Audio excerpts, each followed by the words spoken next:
Year 11, one day before to go for the exam.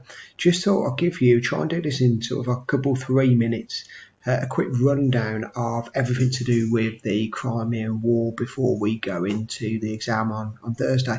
Because obviously that's your site study question, 6A and 6B is worth 20 marks. So I'm just going to give you a very quick rundown.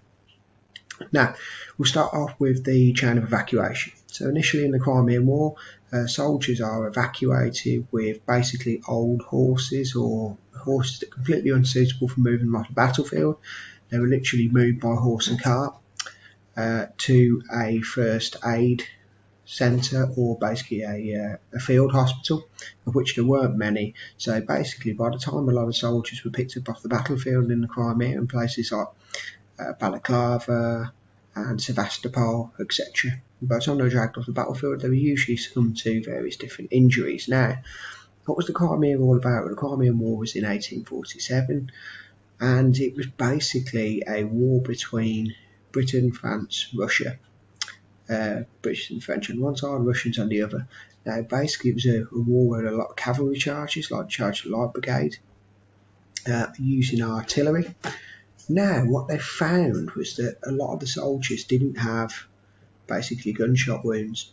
They basically were dying of other things. Now, so let's go back to this basic chain of evacuation. So soldiers were, you see on this map here, they've been taken from Balaclava, where they're basically left on the dockside.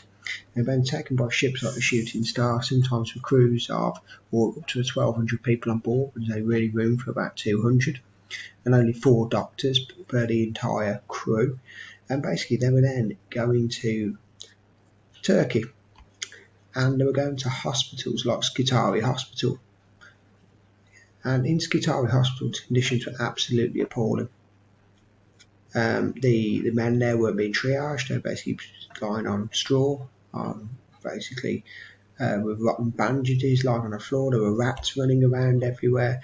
There were some of the big problems were cholera, typhoid and dysentery. So horrendous conditions in the Crimean War. And obviously that's where we know that Florence Nightingale comes in. Basically because of the publicity back home, lots of William Russell reporting on what conditions are like in the Crimea. The British government decided that they're going to send somebody. They send a well-connected, wealthy lady in the form of Florence Nightingale, who's an expert in nursing. And to cut a long story short, she basically comes in, she creates the pavilion principle. She makes nursing professional. Nurses walk around in pairs. It's basically a holistic approach in the environmental theory, which is basically cleaning the place up, fresh bed sheets, etc. Making nursing professional and cleaning up the wards thoroughly.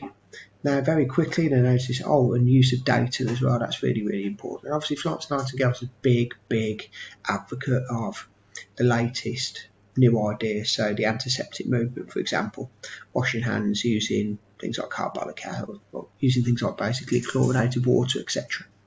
So she very quickly reorganises and changes the hospitals, which obviously has a massive impact. She then goes back home to Britain, sets up things like the Florence Nightingale School of Nursing, trains 68,000 nurses, writes a book called Notes on Nursing, and obviously we now remember her as being a massively significant figure. Now, just to quickly show you what this would look like. Okay, now I've just broken it down into 4 really.